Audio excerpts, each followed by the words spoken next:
त्यांच्या कृपादानी कथेचा विस्तार होणारे सद्गुरू अधोका काय माझे वाणी माने समजाशी पंच चित्काशी अपूर्य रूप गणेश केलिया स्मरण होय सकळ विद्यांच्या विवरण त्याच म्हणतो श्री चरण श्री गुण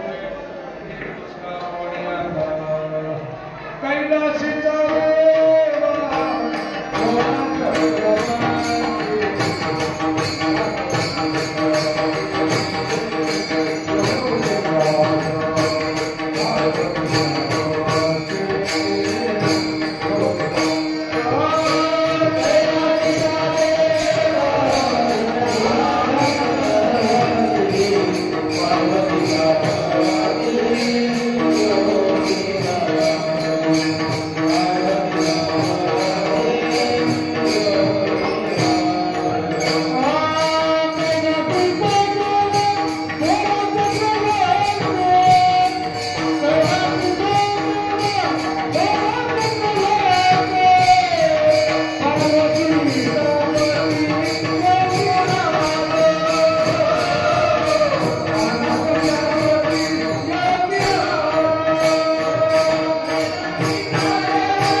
श्रीमंत श्री भगवंताकडे प्रार्थना करणारा या चढक करणारा किंवा विनंती करणारा साधू देवडीकर गाथेच्या अनुक्रमणे प्रमाणे या गाथेतील पहिल्या क्रमांकाचा आपण आजच्या पहिल्या दिवसाकरिता निवडलेला आहे.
भागवत धर्मामध्ये 4-5 प्रकार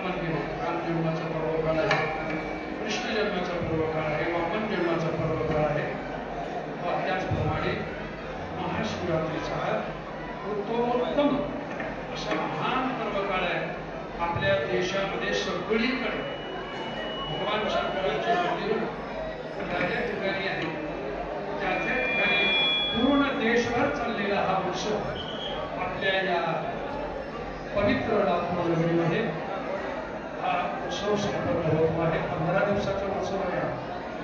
15 दिवसाची यात्रा या ठिकाणी आयोजित केलेली आहे. त्यापैकी पहिला दिवस आणि पहिल्या दिवसाचे कीर्तन रूपी सेवा भागवतेला दिले आणि म्हणून या संतश्रेष्ठ जगतपती जगद्गुरु श्रीमंत श्री तुकाराम महाराज यांचा हा 4 जन्माचा अभंग सेवेकरिता घेतलेला आहे.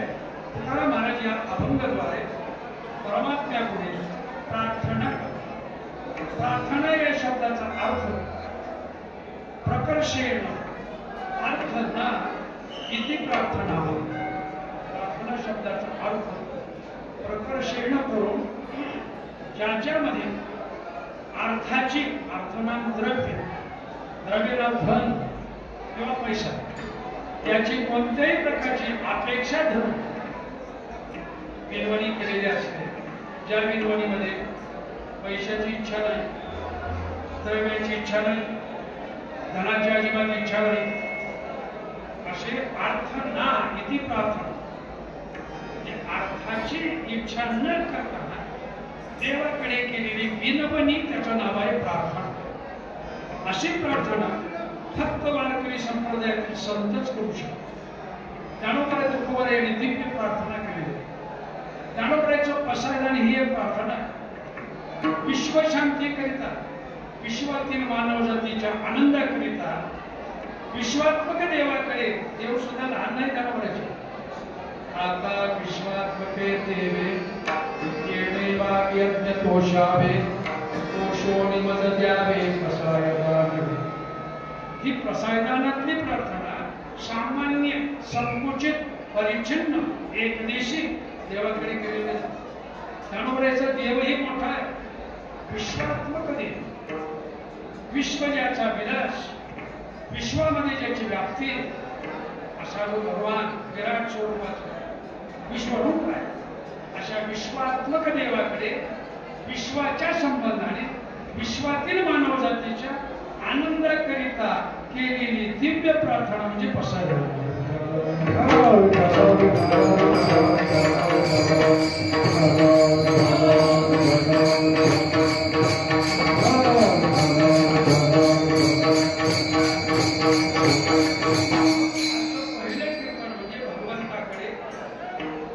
मंगलाचरण करण्याचं हे मंगल देवता, त्या देवतेचं स्तवन करून, त्या देवतेची स्तुती करून, त्या देवतेला या प्रसंगात, या उत्सवामध्ये, या पवित्र मंदिरामध्ये त्या भगवंताला बोलावण्याचं हे विनंती करून, विनवणी करून त्या भगवंताला या प्रसंगामध्ये, या उत्सवामध्ये आणायचं आहे. आमचं कार्य निर्विघ्न केलेला जावं याकरिता मंगलाचरण करायचं असतं. त्या मंगलाचे शास्त्रामध्ये 3 प्रकार केले. एक नमस्कारात्मक मंगल, एक आशीर्वादक मंगल आणि तिसरं आहे वस्तुनिर्देशक मंगल. असे मंगलाचे 3 प्रकार केलेले आहेत. पांडुरंगाकडून प्रथम नमन हे नमस्कारात्मक मंगल आहे. भगवंताकडे, संतांच्याकडे, श्रीगुरूकडे काही आशीर्वादाची याचना करणे, आशीर्वाद द्यावा हाची ते आशीर्वाद मंगल श्रीगुरूकडे करायचे असते. वस्तुनिर्देशक मंगल करत असताना वस्तुनाम परमात्मा, या परमात्म्याचा विचार करत असताना तो परमात्मा सगुण आहे, तो परमात्मा निर्गुण आहे, तो परमात्मा सगुण निर्गुण आहे, सगुण निराकार आहे, याबद्दल शास्त्रकारामध्ये बराच वाद आहे. त्यामुळे वस्तुनिर्देशक मंगल करणं अतिशय अवघड आहे. मंगल करत असताना मंगल देवतेचं स्मरण आरंभाला करावं हा शिष्टाचार आहे. वारकरी संप्रदायाने करून ठेवलेली ही घटना आहे. त्या घटनेला, त्या शिष्टाचाराला अनुसरून मंगलाचरण आपल्याला करायचं आहे. मंगलाचरण करण्याकरिता आणि भगवंताला या ठिकाणी बोलवण्याकरिता हे कीर्तनाचं देवाला पहिले आणि देव आल्याशिवाय आमचं कार्य निर्विघ्नपणाने करायला जात नाही. असा आमचा कीर्तनाचा रंग असेल. या महोत्सव अतिशय रंगतदार होण्याकरिता भगवंताला विनंतीपूर्वक या ठिकाणी बोलवलं या अशा रंगामध्ये देवा रंगाजे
देव पळवून घ्यायचा असेल तर कीर्तन ऐकून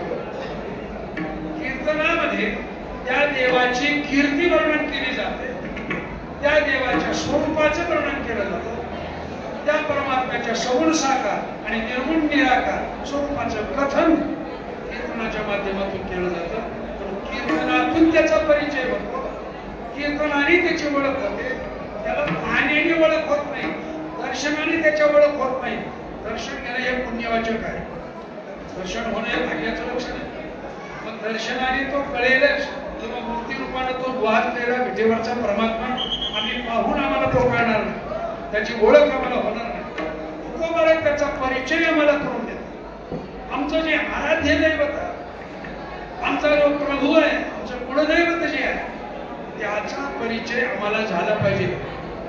तो परिचय आम्हाला जर झाला ना, तर त्या परिचयाचा परिणाम काय होतो, त्या आपल्या इष्ट देवतेवर, आपल्या कुळदेवतेवर, आपल्या प्रिय देवतेवर आपली श्रद्धा जळल्याशिवाय राहत नाही. देव अगोदर कळला पाहिजे, देवाचा परिचय झाला पाहिजे. तुकोबार आहे दोन पदाने तो परमात्मा कसा आहे. एका पदाने तो सगुण साकार, दुसऱ्या पदाने तो निर्गुण निराकार.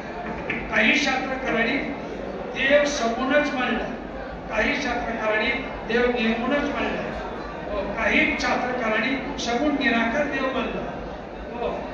पण वारकरी संप्रदायाने नुसता सगुण देव मानला नाही, आणि वारकरी संप्रदायाने नुसता निर्गुण निराकार देव मानला. बाकी शास्त्रकाराला सगुण मान्य नाही, निर्गुण देव मान्य. त्या निर्गुणाचीच उपासना करतात, सगुण मानत नाही. काही लोक निर्गुणच मानतात, सगुण मानत नाही. काही सगुण मानतात, निर्गुण मानत नाही. काही सगुण निराकार मानतात, काही मूर्ती रूपाने असलेल्या देवालाच मानतात. बाकीच्या ठिकाणी देव आहे असं त्यांना वाटत सुद्धा नाही. वारकरी संप्रदायाने नुसता सगुण देव मानला नाही, वारकरी संप्रदाय नुसता निर्गुण देव मानला नाही. वारकरी संप्रदायाने सगुण निर्गुण उभय रूपात्मक देव मानले. म्हणून तुकोबाराने परिचय करून देत असताना देव आमची इष्ट देवता विटेवर उभारलेली, ते सामान्य नाही, ते नुसते निर्गुणच नाही, तर ती सगुण निर्गुण उभय रूपात्मक आहे. आणि ते विटेवर मोठ्या आविष्काराने उभे आहे. कारण त्याचं स्थानही सांगितलं, तो देव कुठे आहे, विटेवर. विटेवर हे त्याचं स्थान आहे, त्याची जागा आहे, त्या ठिकाणी तो उभा आहे विटेवर. तर त्या विटेवर उभारला आहे तो कसा आहे, साजिरी. पुढे साजिरी शब्द आला. साजिरी या शब्दाचा अर्थ सुंदर. तो अतिशय सुंदर. किती सुंदर आहे तो, नामतः सुंदर, वस्तुतः सुंदर आहे, स्वरूपतः सुंदर आहे. त्याचं नाम धाम हे सगळं मंगल अशा प्रकारचं. परमात्मा नामानंही चांगलं आहे, त्याच्या स्वरूपाने देव चांगला आहे. तो सगळ्याच बाबतीत तो सुंदर आहे. म्हणून साजिरी अनेक ठिकाणी त्याच्या सौंदर्याचं वर्णन आपल्याला पाहायला मिळतं. संतांनी मोठ्या बहादरीने वर्णन केले. तो परमात्मा किती सुंदर आहे. सुंदर ते ध्यान करकटावरी तुळशी हार गळा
सुंदरपणाचं सौंदर्याचं वर्णन करतात.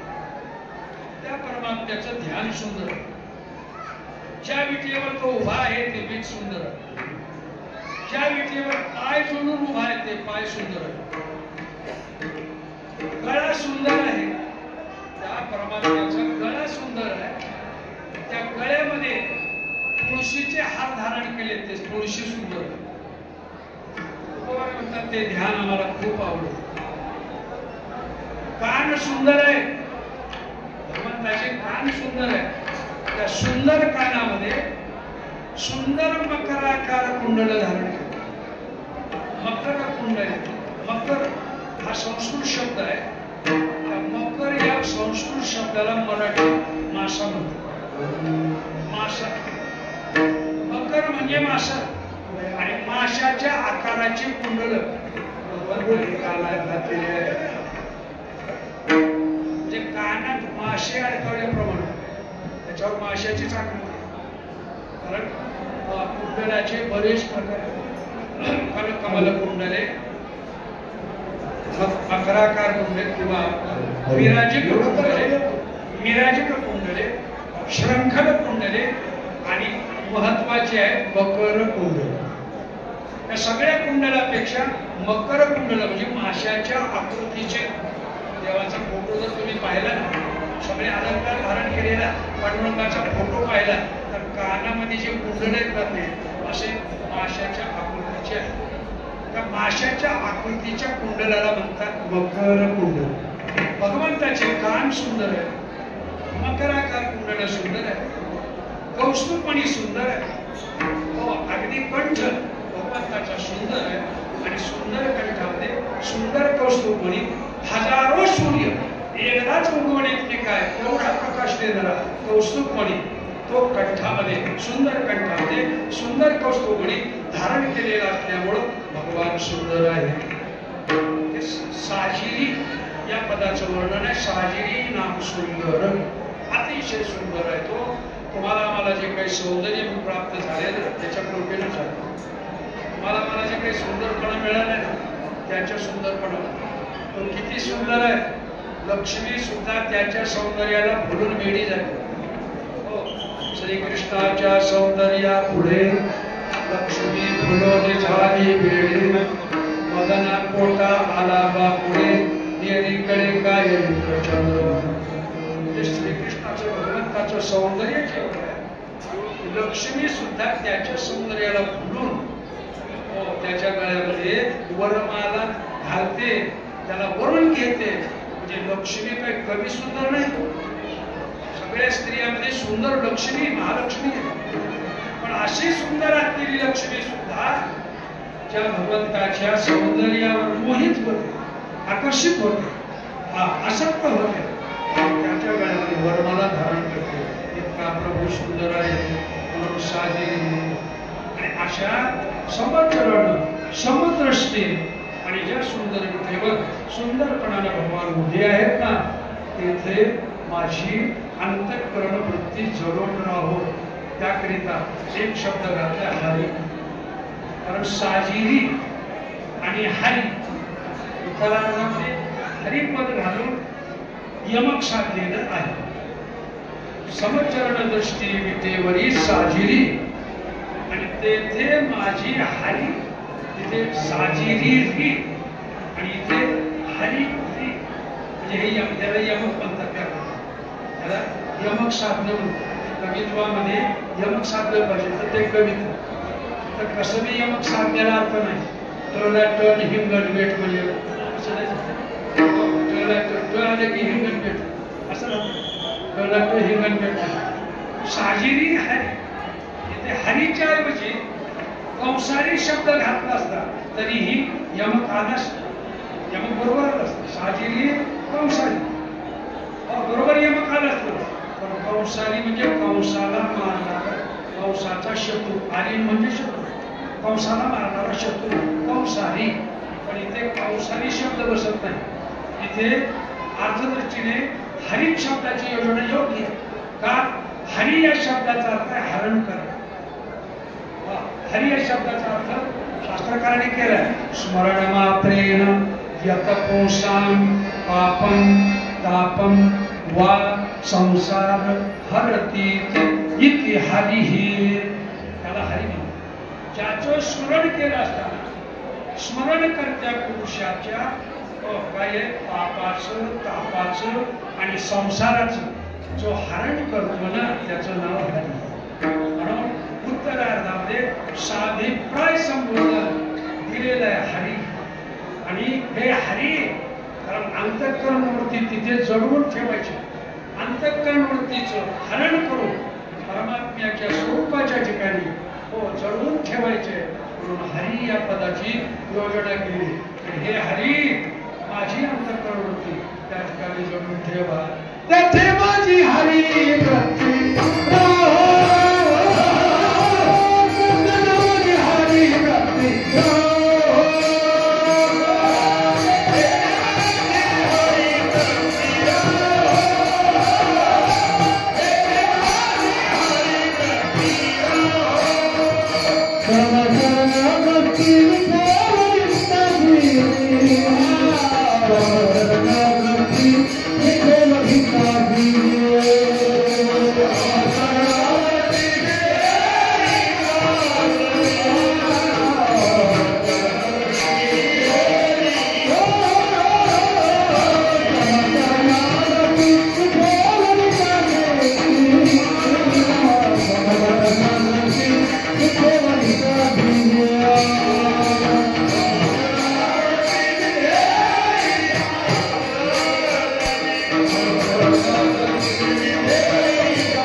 जेथे शब्दाची योजना आपण थोडं अनुमानाने करायची.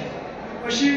जेथे तुमचे पाय समोर, जेथे देवा तुमची दृष्टी समोर, जेथे सुंदर विटेवर तुम्ही विराजमान आहात आणि सुंदर रूप धारण करून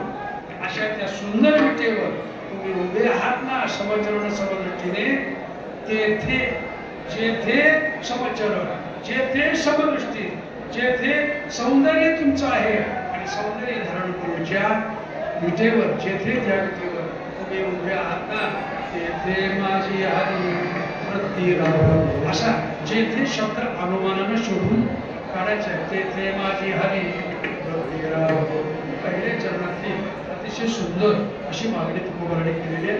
कारण का आपल्याला काय पाहिजे तेही महाराजांनी या भागात सांगितलं आणि आपल्याला काय नको आहे तेही या भागात सांगितलं. ते काय नको काय आहे मला नग काय आहे ते महाराजांनी अभंगाच्या दुसऱ्या चरणात सांगितलं.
सौंदर्याने उभा आहात तेथे माझी हरी भक्ती राहो तिथे माझी अंतःकरण वृत्ती जडून राहो अशी तीव्र प्रार्थना तुकोबाराय करतात. आणि दुसऱ्या चरणापासून मला काय नको म्हणजे देवा हे मला नकोच जे काही सोडावं लागतं तेव्हा काही मिळतं काही त्यागावं लागतं तेव्हा काही भोग येतात काही भोग प्राप्त करायचे असले तर काही त्यागही करायला शिकला पाहिजे. नुसते भोगच मिळवायचे नुसतं मिळवायचं असं नाही चालत. काही दिलंही पाहिजे काही सोडलंही पाहिजे काही त्यागही केला पाहिजे. बघा नुसतं पाणी आडवा नाही सरकारचं धोरण काय आहे पाणी आडवून ठेवा असं नाही. त्यानंतर काय शब्द आहे पाणी जिरवा. आडवा म्हणजे जमा करा आणि जिरवा म्हणजे खर्च करा. नुसते पैसे मिळवायचेच नाही, कुठेतरी दान खात्यामध्ये, सत्कर्मामध्ये, चांगल्या कार्यामध्ये त्याचा वेच झाला पाहिजे, ते धन गेलं पाहिजे आपलं. कारण 10% धन आपल्या जवळचं देव कार्यामध्ये, दान धर्मामध्ये, सत्कर्मामध्ये गेलं पाहिजे, तेव्हा ते धन आपल्याला सुख देतं. तर काही द्यायचं नाही, कोणालाच काही द्यायचं नाही, रुपया सुद्धा द्यायचं नाही, असं जर ठरलं तर ते धन तुमचं शाप देतं, नाही तुमचं वाकडं करतं, तुम्हाला ते सुख देत नाही. पुष्कळ पैसे असले तर बीपी चालू होते, शुगर चालू होते, हृदय विकार चालू होतो, हृदयाचा झटका येतो. हा का पैसे कुठेच खर्च केलेले, पैसे मिळवायला सांगितले. चोरून या धन उत्तम व्यवहार उदास विचारे वेच करी. वेच या शब्दाचा अर्थ आहे खर्च कर. कसं काही मिळवावं लागतं, पैसे मिळवा, चांगल्या मार्गाने मिळवा. दोन नंबरनं नाही, दोन नंबरनं पैसे मिळवायचे नाही. चांगल्या मार्गाने, चांगल्या व्यवहाराने, उत्तम व्यवहाराने पैसे मिळवा, काही हरकत नाही. पण उत्तम मार्गानेही, स्वकष्टानेही, घाम गाळूनही पैसे मिळवले असते तरीही विलासांत करणार, चांगल्या कार्यामध्ये खर्च करा. त्या पैशाला असं चिटकून बसायचं नाही, धरून बसायचं नाही, ते खर्च केले पाहिजे. काही दिल्याशिवाय काही मिळत नाही. देव सुद्धा काही घेतो आणि मग देतो. घेशी तेव्हा देशी ऐसा शशी उदार, आय देवा वेळुनी तुमचे कृपणाचे द्वार. देव सुद्धा घेतो. हो, काहीही द्या तुम्ही, अमुकच द्या म्हणत नाही देव. मला द्यायचंय ना तुम्हाला, पत्रम पुष्पम फलम तोयम योमे भक्त्या प्रयच्छति तदहं भक्ति प्रहत मश्नामि प्रयतात्मनः. मगनिष्यं भावोल्लासे मजात्मावण्याची विषय फळ एक आवडे तसे भरतयाचे हो. एखादं फळ द्या, एखादं फुल द्या, हो, नाहीतरी नुसतं झाडाचं एखादी पान द्या. कोणत्या झाडाचं? बेलाचं देवाचं नाही, कोणत्याही झाडाचं तुम्हाला मिळेल ते पान देवाला अतिशय भावनेनं समर्पण करून त्याचं दर्शन. देवाचं दर्शन घ्यायचं असलं तरीही रिकाम्या हाताने घ्यायचं नाही. आता श्रीगुरूचं, संतांचं आणि देवाचं दर्शन घ्यायचं असेल तर रिकाम्या हाताने नाही घ्यायचं. पैसे नसले तर एक पान तरी ठेवा, पैसे नसतील हो तर एखादी फळ ठेवा, पैसे नसतील हो तर एखादं फूल ठेवा. फूलही नाही, द्रव्यही नाही, धनही नाही, फळही नाही, फुलही देता येत नाही. फुकटचं पाणी तर द्या, एवढंही देता येत नाही का? पाणी बी देवानं दिलेलं आहे, पान देवानं निर्माण केलंय, फुलही देवानं दिले, देवाचंच देवाला द्यायचे. तुमच्याकडे मिळालेलं धनही देवाला दिलंय, ते देवाला द्यायला सुद्धा आम्ही मागत होतो. म्हणजे देत असताना आमकंच पाहिजे असं नाही, भगवंताच पत्रम पुष्पम फलम तोयम. पत्र म्हणजे पान, पुष्पम म्हणजे फूल, फलम म्हणजे फळ, आणि तोयम, तोय म्हणजे पाणी. संस्कृतमध्ये त्याला तोय म्हणतात. तोयम म्हणजे नुसतं पाणी, ज्याने मला घातलं तरी चालतं. भगवान शंकराची भक्ती करायची आहे, काय लागतं हो? फार काही लागत नाही ना. भगवान शंकराला पाणी, एक पसाभर पाणी आणि एक बेलाचं पान भगवान शंकरजीला दिलं ना, भगवान खुश. फार काही लागत नाही, फार काही लागत. भगवान भोलेनाथ आशुतोष भगवान आहे भगवंताचं. भगवान शंकराचं नाव आहे आशुतोष, म्हणजे थोडक्यात संतुष्ट होणारा देव म्हणजे. त्या महादेवाला काय लागतं हो? काही लागत.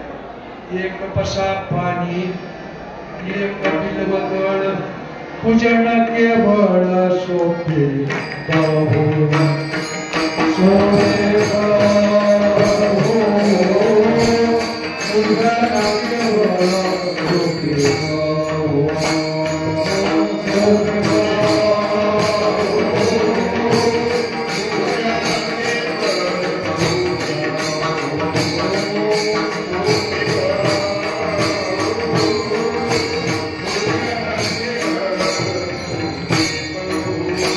With the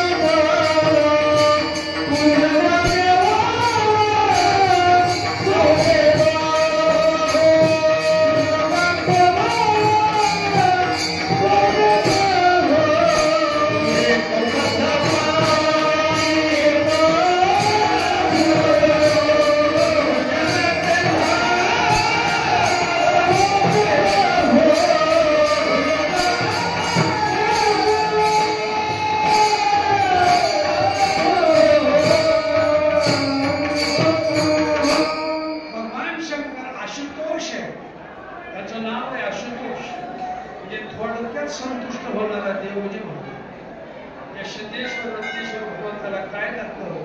एक पसा पाणी, एक बिल्वदळ, पूजन केवळ सोपे हो. अतिशय पूजा सोपी आहे. पांडुरंगाची महापूजा करायची असेल तर भरपूर लागतो. एवढं इथे लागतं.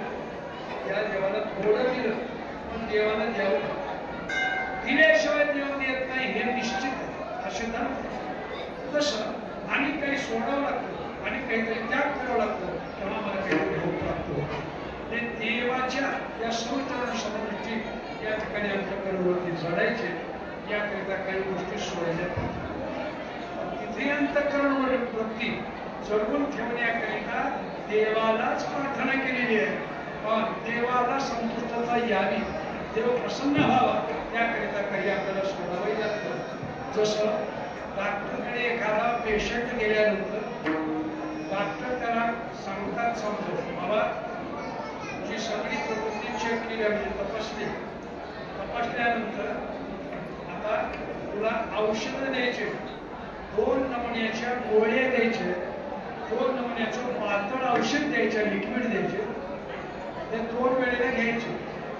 जेवणानंतर सकाळी 2 गोळ्या आणि ते पातळ औषध 1-1 टोपण घ्यायचे.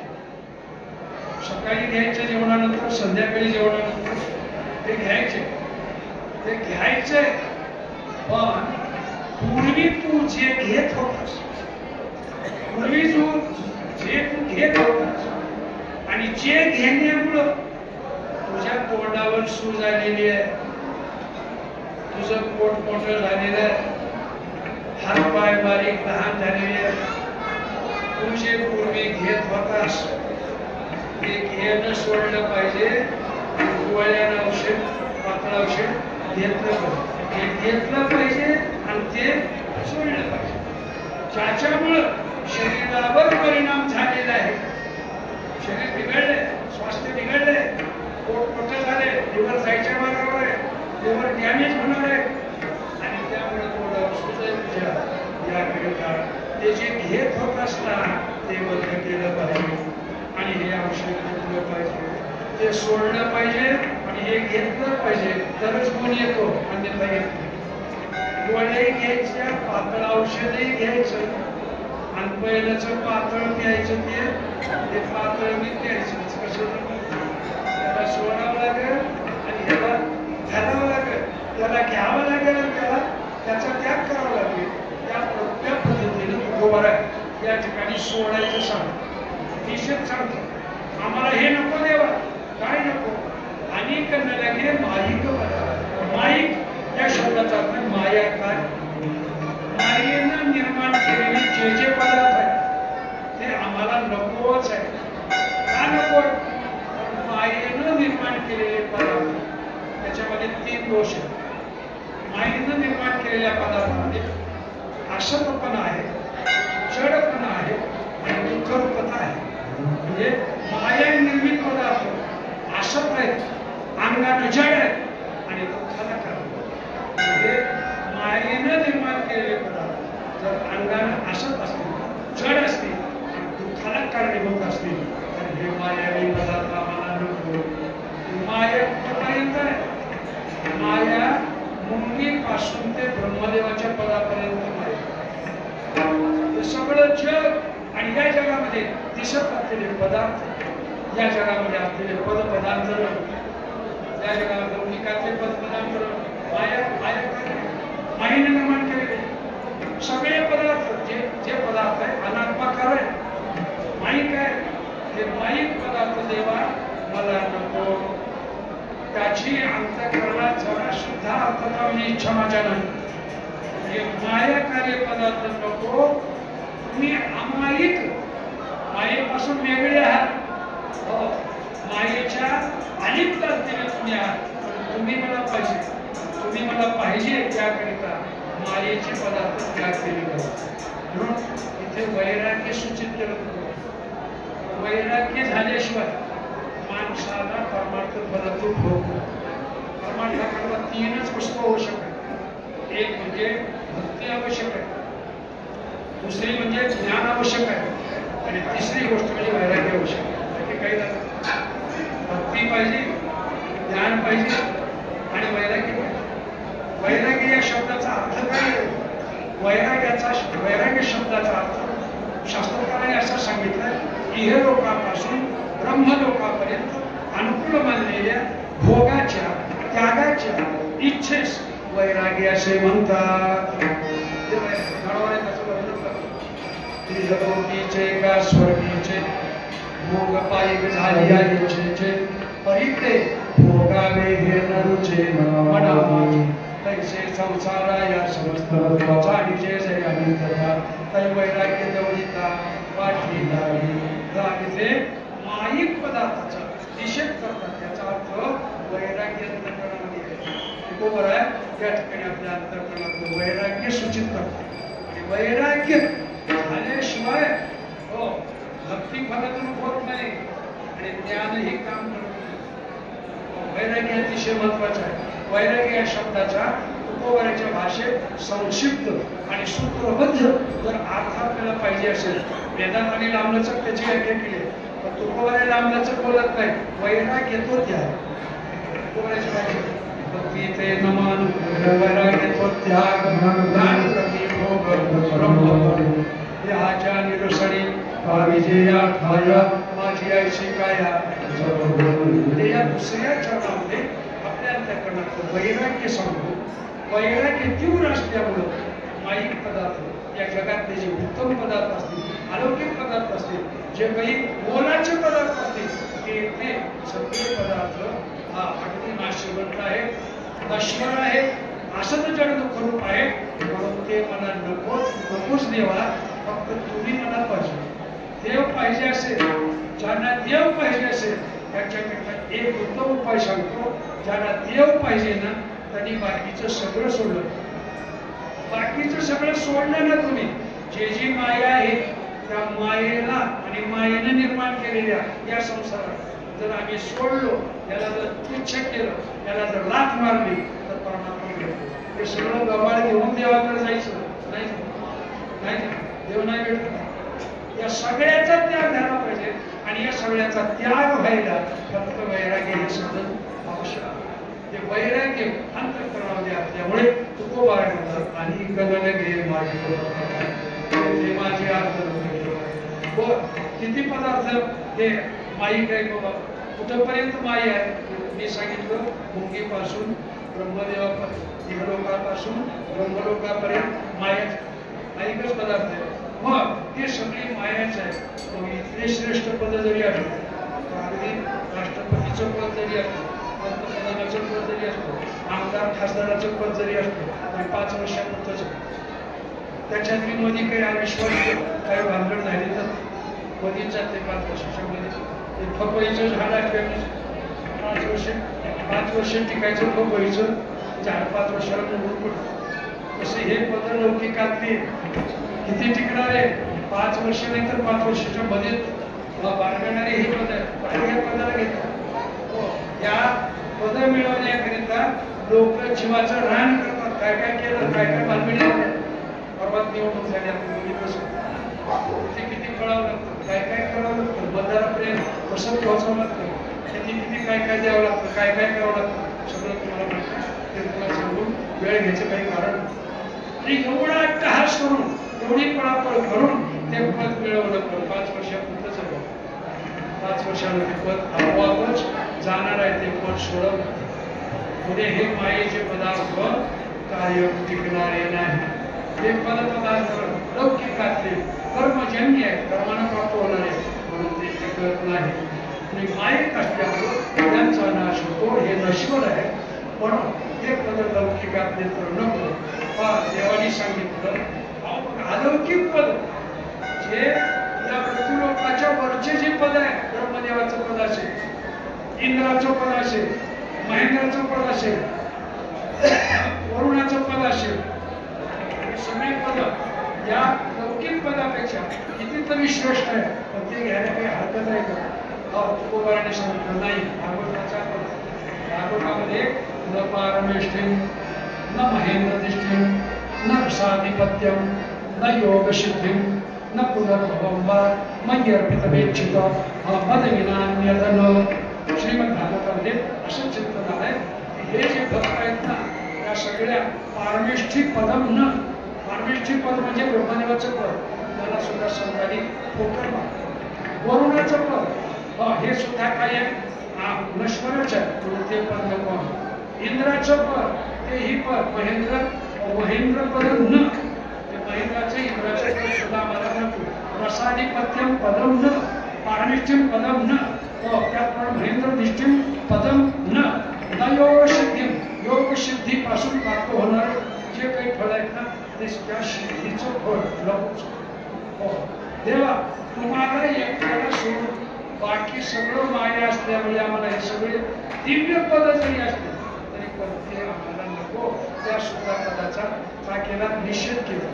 का इतके पद नष्ट होणारे, ब्रह्मदेवाचे इतके पद नश्वर आहे, दुःखरूप आहे, तसं ब्रह्मदेवाच्या पदामध्ये सुद्धा दुःख नाही वाटले का? ब्रह्मदेवाचं पद सुद्धा दुःखाचेच आहे.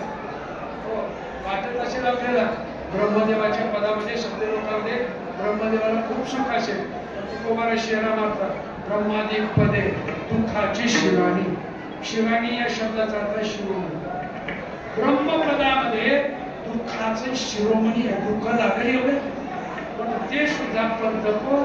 अभंगाचं तिसरं ब्रह्मादिक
शिरोमणी आहे.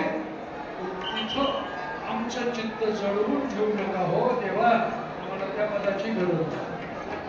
हे अलौकिक पद आहे, वरचे ऊर्ध्व पद आहे, वरचे पद आहे, अतिउच्च पद आहे. ते त्या पदाला सुद्धा हो. वैराग्य शिकायचं असेल तर भगवान शंकराची भक्ती करा. वैराग्य भगवान शंकराकडे, वैराग्याचा आदर्श घ्यायचा असेल सिद्धेश्वर भगवंताची, रत्नेश्वर भगवंताची उपासना करा, वैराग्य तुम्हाला प्राप्त होईल. भगवान शंकराकडे काहीच नाही, काही निरुपाधिक असं स्वरूप आहे. काय जवळ आहे हो भगवान शंकराकडे? काय अंगावर कपडे तर आहेत का? वेश तरी चांगला आहे का? अंगावर काय सगळे अमंगळ पदार्थ घेतले, सगळे अमंगळ पदार्थ. भगवान शंकराच्या अंगावर पदार्थ कसले बघा वस्तू. सर्प चांगला आहे का? सर्प मंगळ आहे का? सर्प अमंगळ. अंगावर जे चित्ता भस्म लावले, भस्म लावले भगवान कोणाचं? मेलेल्या माणसाला जायलेली राग, ते चित्ता भस्म. त्याच्या अंगाला चर्चन करतात सगळ्या अंगाला ती होती भगवान शंकरला केलेल्या माणसाची राग पवित्र आहे का मंगळ आहे का अमंगळ अमंगळ हो ध्वजेजन्म हत्तीचं कातड मेलेल्या हत्तीचं कातड काढलं ते घेतलं व्याघ्रांवर वाघाचं कातड वाघाला मारलं त्याचं कातड काढलं ते अंगावर धारण केलं काय चांगला भगवान राहणं कुठं आहे चांगल्या जागेवर नाही मसन वाटे भगवान शंकरजी कुठे राहतात स्मशानात बघा तुम्ही शेवटला तिथे जाता कोणाला तरी पोहोचेल किंवा कोणीतरी आम्हाला पोहोचवायला घेऊन जावं ते कुठं जातं स्मशान स्मशान हे आमचं अंतिम ठिकाण आहे राहायचं तुम्ही इथे बंगले किती मिळव 4 मजली 5 मजली बंगले मिळव कोटी कोटी रुपयाचे बंगले बांधा पण तुमची जागा 3-3.5 लाखाची मसनात तिथे नाही एवढा मोठा बंगला बांधा म्हणजे मुलगा घरात चालून समाधी मानतो बापाच्या तुम्हाला स्मशानात निघूनच तुम्हाला जाईल तिथं जागा आहे आमची खरी जागा ती आहे आमची हे लक्षात येतं आणि त्या स्मशानामध्ये तिथली देवता कोण आहे त्या स्मशानाचा देव कोणता आहे कोणताही देव स्मशानाचा दैवत नाही स्मशानात राहणारा देव एकच आहे मला वसंत वाट्यात राहणारे वसंत वाट्या मंगळ आहे का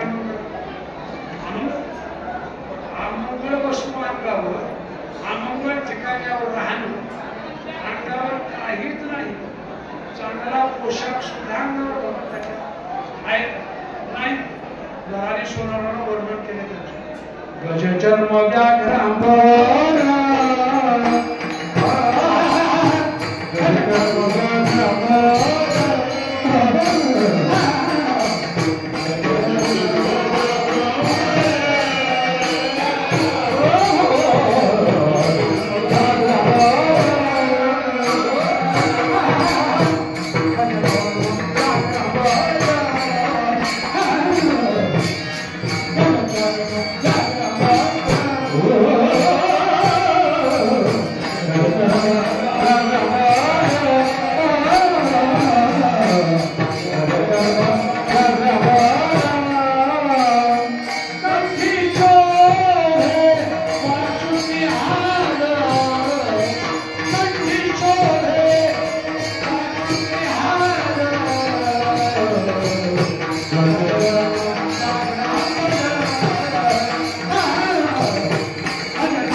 सर्पाचा हार फुलाचा हार एवढा निष्काम निरुपद्रवी अगदी म्हणजे निरुपाधिक भगवान शंकर वैराग्याची मूर्ती आहे किती वैराग्य या भगवान शंकर सगळीकडे उपद्रव आहे सगळीकडे उपाधी आहे याकरिता हो सगळ्याचा त्याग केला ज्या कैलास पर्वतावर भगवान राहायचे त्याचाही त्याग आणि कैलास पर्वताची उपाधी दिसायची इथेही उपद्रव आहे जगाचा तर त्याग केला संसाराचा त्याग केला ते कोणी कैलास सर्वही संपत्ती ते कोणी कैलास सर्वही संपत्ती ते कोणी कैलास सर्वही संपत्ती ते कोणी कैलास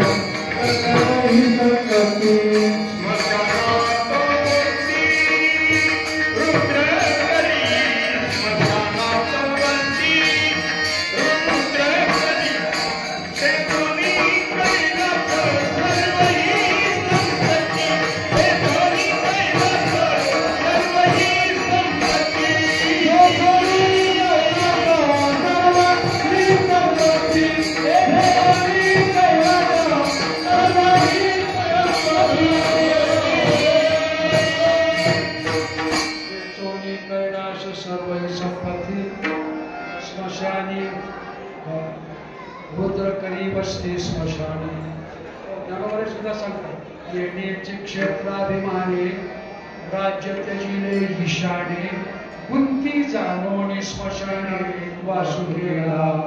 भगवान शंकरांनी विचार केला सगळीकडे उपद्रव सगळीकडे उपाधी आहे. उपाधी आणि निरुपद्रवी असं स्थळ जर कोणतं असेल तर या मृत्यूमध्ये स्मशान स्मशानात कोणीच अडथळा करत नाही. स्मशानात कोणी तुमच्याकडे येत नाही. तुम्ही जर संसारात बसलो ना तुमच्याकडे नादाला लागायला कोणीच येत नाही. आणि मला तर असं वाटतं ज्याला खरा देव मिळवून घ्यायचा आणि खरंच निष्ठेनं परमार्थ करून देव मिळवायचा असेल तर त्याने कुठेही बसून काही जागा निवडावी बसत होते. स्मशानात जाऊ स्मशानात बसून आपली परमार्थिक साधना करावी. बरोबर देव मिळाला पाहिजे. मला स्मशानामध्ये तुमची परमार्थिक साधना बिघडवायला कोणीच येत. निरुपद्रवी जागा निरुपाधिक जागा कोणत्याही प्रकारचा उपद्रव जिथे नाही अशी जागा म्हणजे स्मशान. त्या स्मशानात भगवान शंकरजी वास्तव्य करून आहे. मुक्ती जाणवणे स्मशाने वासुदेवा.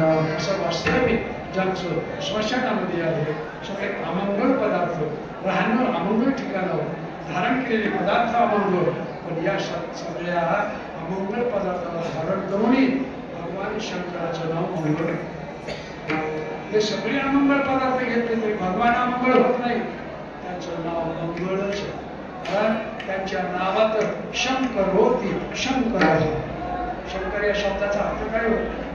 पहिला शं या शब्दाचा अर्थ आहे सुख आणि पुढला कर शब्द जो आहे ना तो कर करोती. सुख करोती सुख देतो सुख करतो सुख प्राप्त करून देतो. हा सर्व सुख तुम्हाला प्रदान करतो त्या देवाचं नाव शंकर आहे. विठोबा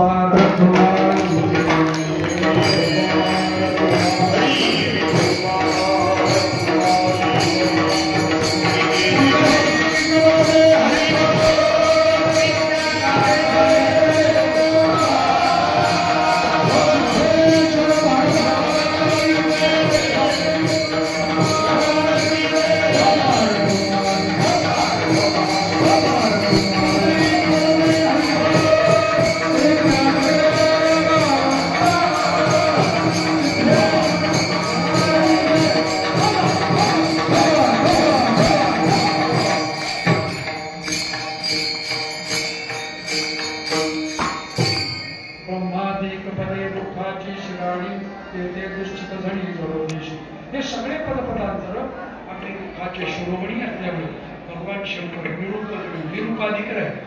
कोणताही संग्रह भगवान शंकराकडे नाही.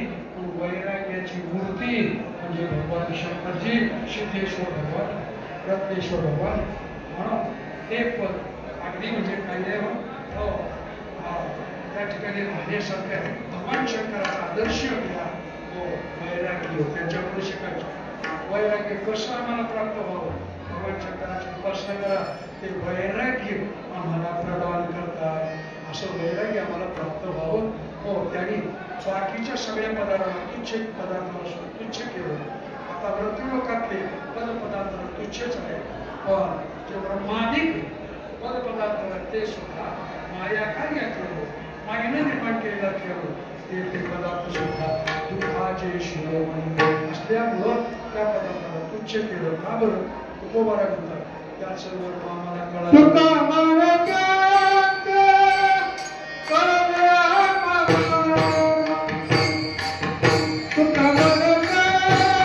पद सुद्धा नको लौकिकातले पद सुद्धा नको.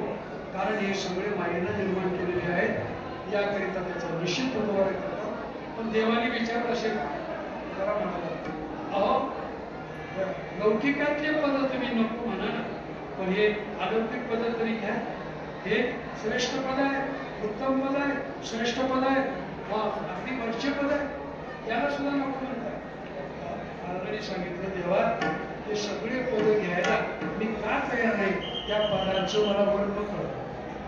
कोणत्याही वस्तूचं वर्म कळत जाऊ सगळं वर्म आहे. कीर्तन सांगायचं वर्म पेटी वाजवायचं वर्म पेटी वाजवतात अतिशय गाणाऱ्याने जसं गायले तसं बरोबर कुटुंबाचे त्याच्यावर बरेच पेटी वाजवणारे नुसती कालवा काही काय नाही. या गाण्याचा स्वर एकीकडे आणि ह्याला एकीकडे, ह्याला पेटीचे साथ पेटी वाजवण्याचं गाण्याचं एक वर्म, मृदंग वाजवायचं वर्म, सगळं वर्मच आहे बघा. वर्म कळा जाऊ कोणते कार्य असं तुकोबारा म्हणतात. मला या लौकिक आणि अलौकिक पदाचं वर्म कळालं. काय वर्म कळालं महाराज सांगतात, जे जे कर्म धर्म नाशी, जे कर्मजन्य आहे आणि जे धर्मजन्य आहे ते नाशिवंत असतं असं शास्त्रीय सिद्धांतच आहे. कर्मानं जे प्राप्त होणारे लौकिकात ते पद आहे तेही नाशिवंत, आणि धर्मानं म्हणजे पुण्याने प्राप्त होणारे अलौकिक पद आहे ते सुद्धा नाशिवंतच होतात. अगदी इंद्राचं पद आम्ही स्वर्गात जरी गेलो 100 यज्ञ करू तरी पण आम्हाला माघारी यावं लागतं ना. ते तम भुक्त्वा स्वर्गलोकम विशालम शिवे पुण्ये मर्त्यलोकम विशन्ति एवं त्रयी धर्म मन प्रपन्ना गता गतं काम कामाधरे. मग तया पुण्याची पावटी सरे सभेची निवडणाची उडी धरे आणि योगला गती माघारे मृत्यूलोका. स्वर्गात जाऊन पुण्य कमी झालं, पुण्य संपलं आमचं, 100 यज्ञाचं पुण्य संपलं की येऊ लागती माघारे मृत्यू. आपोआप मृत्यू लोकात माघारी यावं लागतं. म्हणजे स्वर्गही सुखाचा नाही, ब्रह्मदेवाचं पदही सुख देणार नाही. म्हणून हे सगळे पद हे पुण्याने म्हणजे धर्माने प्राप्त होणारे, कर्माने आणि धर्माने प्राप्त होणारे पद ते नाशिवंतच असतात. हा सिद्धांत मला कळल्यामुळे ते पद मला नकोच आहे. तुकोबाराचा निषेध केला. पाहिजे काय तुम्हाला समचरण दृष्टी विजयवरी साधी ते माझी हरी प्रतिला हो. महाशिवरात्रीचं हे पर्व आहे. आपल्या देशामध्ये 12 ज्योतिर्लिंग आहे आणि आपलं भाग्य आहे महाराष्ट्राचं.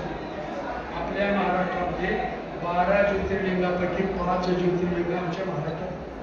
एवढं भाग्य आहे आमचं.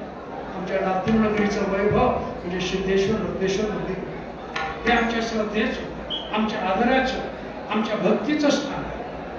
म्हणून या ठिकाणी किती भाविक दर्शन होते. रात्री 11 वाजल्यापासून कालच्या 10 पासून रात्रीची लाईन चालू आहे.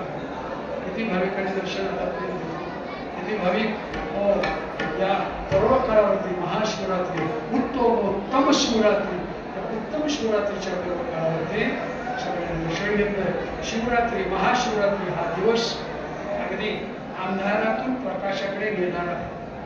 तमसो मा ज्योतिर्गमय असतो मा सद्गमय मृत्युर्मा मृत्यू अमृतमय. ओम शांती शांती शांती. म्हणजे असा हा दिवस भगवान शंकराचा प्रकट झालेला हा दिवस आहे.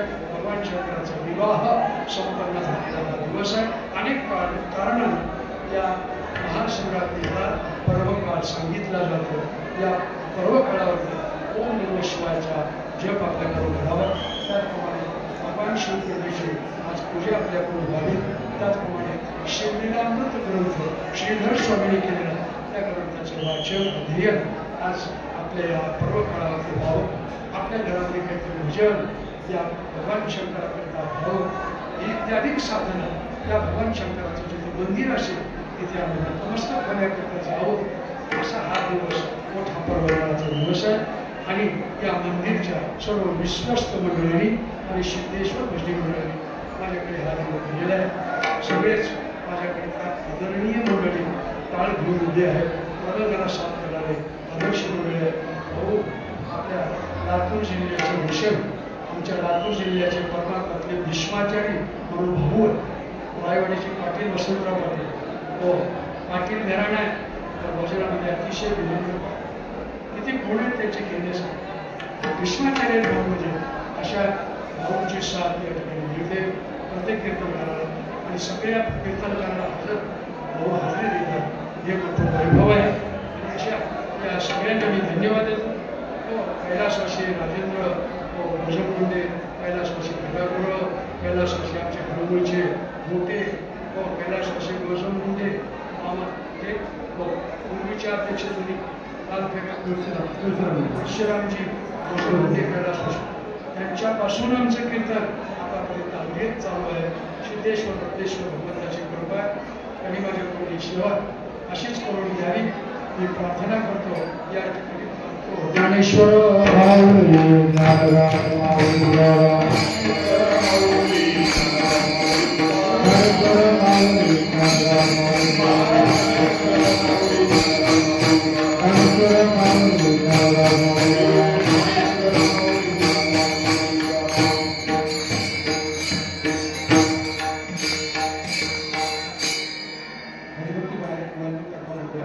Guarda muito cara, né? Ainda mais